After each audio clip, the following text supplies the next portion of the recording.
Lugupeetud kolleegid, kell on 4, avan jätkuvalt volikogu kohal meil on 18 volikogu liiget, 4 valitsuse liiget, mul on rõõm näha Andrei Kirovitsi ja siis teised kohestus. Teile olid veel saadetud päevakord, kus on meil 3 punkti. Kas kellelgi on küsimused päevakord kohta? Nii ei näe, et pannud ei näe saanud. Siis hääletame, kes on päevakord poolt, siis andki pool märku sellisele. Kõik on päevakorda poolt. Kõik on poolt päevakord kiitud. Siis asunud päevakorda juurde. Ja siis esimene punkt meil on Sillamäe linna aasta 25 konsulteerimisgrupi majandusaruande kinnitamine. Ja meil on kaks ettekandjat, kõigepealt Priis Kaal. Austatud volikogu liikmed, teie ees on eelmise aasta majandusaasta aruanne ja majandusaasta aruanne selle on siis koostanud linnavalitsus, eelkõige siis rahandusosakond, aga loomulikult on siia sisendi andnud ka kõik teised teenistujad ja majandusaasta aruanne koosneb siis raamatupidamise aastaaruandest ja tegevusaruandest. Ja linnavalitsus kohustus aruannega auditeerida, on olemas audiitori järeldus ja see aruanne on siis saanud linnavalitsuse heakskiidu. Seadus näeb ette tähtaja, milleks siis aruanne esitatakse volikogule, aruanne tähtajaks volikogule esitatud. Selle aruande on kõik komisjonid läbi vaadanud, sealhulgas ka revisjonikomisjon. Seaduse järgi volikogu kinnitab selle aruande hiljemalt 30. juuliks oma otsusega. Ja pärast seda siis aruanne juba avalikustatakse kodulehel ja tegelikult on seadus ette nähtud ka siis regulatsioon juhuks, kui nüüd volikogu või linn ei suuda seda aruannet kinnitada. Aga seda küll ei ole. Ja kõik olete küll tutvunud selle aruandega, aga siin on toodud siis sellised mõned olulisemad näitajad konsulteerimisgrupi rahanduslikud näitajad. Siin on siis raamatupidamise aruandest. Raamatupidamise aruanne koosneb bilansist, tulemiaruandest, rahavoogude aruandest ja netovara muutuste aruandest. Aga siin on siis näha, kuidas on, milline kriis on eelmise aasta lõpus meil olnud.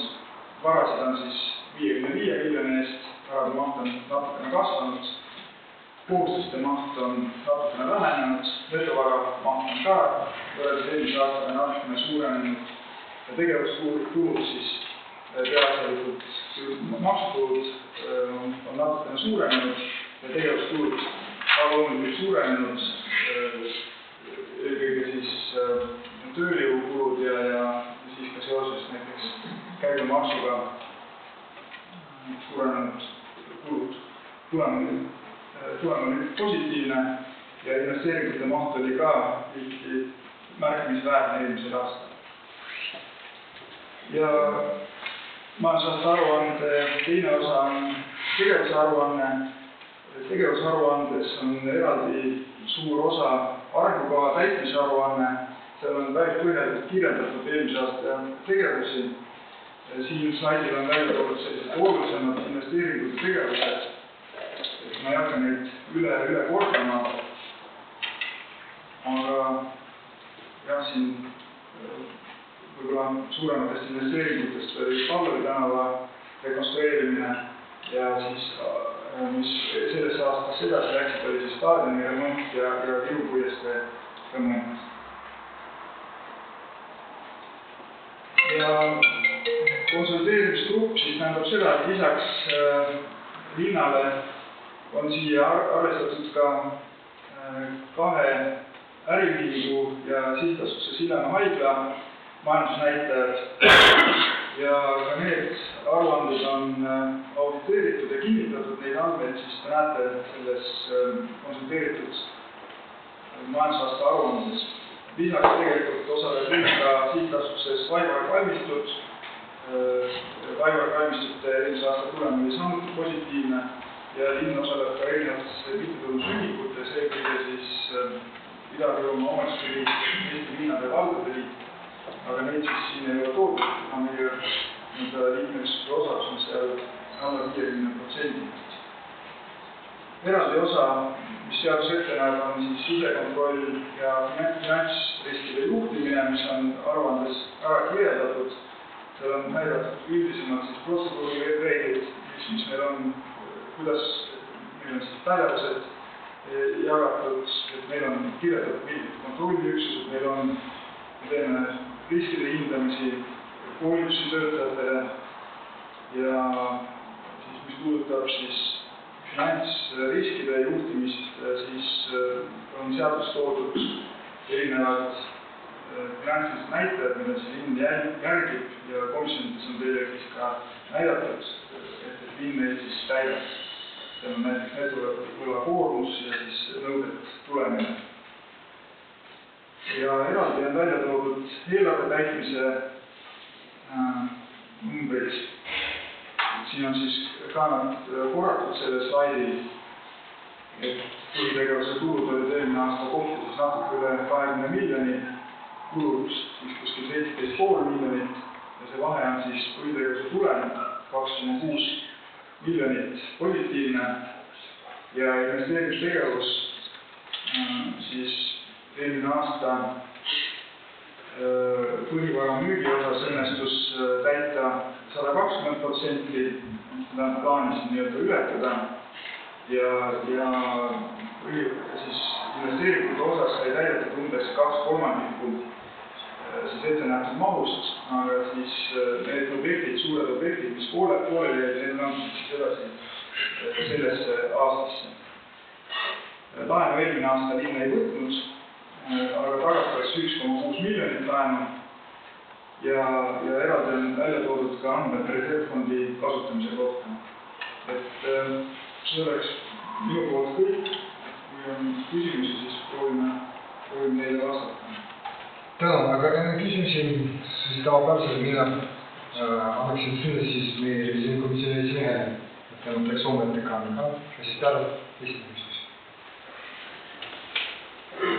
Revisjonikomisjon arvamus.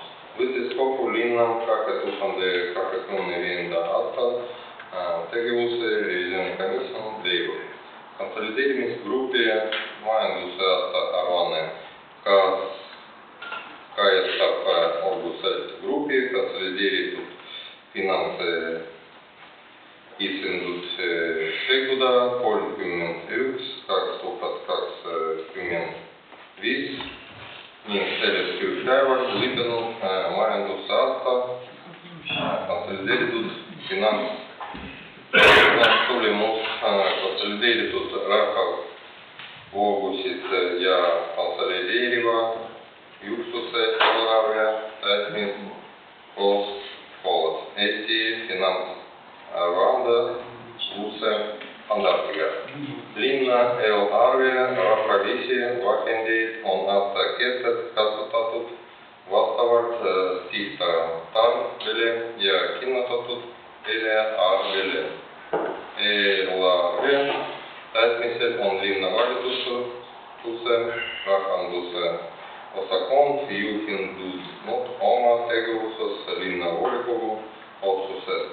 Revisjonikomisjon märgib ära linnavalitsuse rahanduse osakonna, linnaraamatupidamise ja hallatavate asutuste raamatupidamise käetöö. Oleme arvamusel, et eelarve ja majanduse aasta aruande analüüsi tulemused annavad aluse iseloomustada rahalist seisu kui stabiilset ja jätkusuutlikku. Tuginedes tehtud tööle ja arvamuse vandeaudiitori arvamust jõudis revisjonikomisjon järelduse, et 25. konsolideeritud raamatupidamise aruanne kajastab õigesti linna finants- ja majanduslikku seisundit ning soovitab linnavolikogu kogul kinnitada 25. viienda aasta konsolideerimisgrupi majandusaasta aruanne. Siis praegu on aeg küsida, kas see ei ole küsimused ettekandjale, siis lausatud istumist. Ei näe, siis ettepanekuid samuti ei näe. Enne selle, kui asume hääletamisele, siis mina tahaksin volikogu poolt ka tänada meie finantsosakonna, siis revisjonkomisjoni ja teisi isikuid, kes oli kaasatud siis aruanne koostamisel ja siis praegu siis hääletame, kes on aruanne kinnitamise poolt, siis on käes. 1, 2, 3, 4, 5, 6, 7, 8, 9, 10, 11. 12, 13, 14, 15. Vastus? Ei näe. Ärakord? 3. Otsus? Vastu võidu. Ja siis asume järgmise päevakorrapunktile ja see on sotsiaalteenuste kohtumise korra selle määruse muutmine. Ettekandja Priins Kaldur. Volikogu liikmed, need 2 päevakorrapunkti jäävad omavahel seotud, aga esimene siis puudutab volikogu määrust, sotsiaalteenuste osutamise kord, selle määruse muutmist. Ja täna reguleerib meil lapsehoiuteenust 2 määrust. Esimene siis praegu kõnealune määrus ja teine on siis suure hooldus- ja abivajadusega laste sotsiaalteenuste osutamise tingimused ja kord. Meil on teine määrus ja siis praegune eelnõu, mis teie ees on, näeb siis ette, et sellest sotsiaalteenuste korrast see regulatsioon välja võtta, et suure hooldus- ja abivajadusega lastele sotsiaalteenuste osutamise korda jääb siis reguleerima see teine määrus numbriga 74. See on praeguseks kõik. Kõik pea selle esimese määrus kohta kõik. Tänan, kas kellelgi on küsimused? Ettepanekud? Samuti ei näe. Siis hääletame, kes on määruse poolt, siis saab kohe. 1, 2, 3, 4, 5, 6, 7, 8, 9, 10, 11. 12, 13, 14, 15, 16, 17 ja 18. Kõik on poolt. Määrus kehtestatud. Siis järgmine meil on suure hooldus- ja abivajadusega lastele sotsiaalteenuse osutamise tingimuste kord. Samuti muutmine, selle määruse muutmine ja käsitlus ka. Austatud volikogu liikmed, eelmisel aastal muutus sotsiaalhoolekande seadus ja täpsustati teenuse nõudeid. Meie kehtivas määruses on teenuse saamise eelduseks lapse puude olemasolu, aga seaduse järgi ei pea olema tuvastatud lapse puue, vaid tuleb tuvastada suur hooldus- ja abivajadus. Ja sellest lähtudes on siis tehtud selliste määrusesse täpsustused. Kõik. Tänan. Kas kellelgi on küsimused? Ettepanekud? Samuti ei näe. Siis hääletame. Kes on määruse poolt siis? Palun. 1, 2, 3, 4, 5, 6, 7, 8, 9, 10, 11. 12, 13, 14, 15, 16, 17 ja 18. Kõik on poolt. Määrus kehtib. Sellega päevakord ammendatud ja siis tulud on istungi lõppenud ja siis järgmine volikogu istung meil on 27. augustil.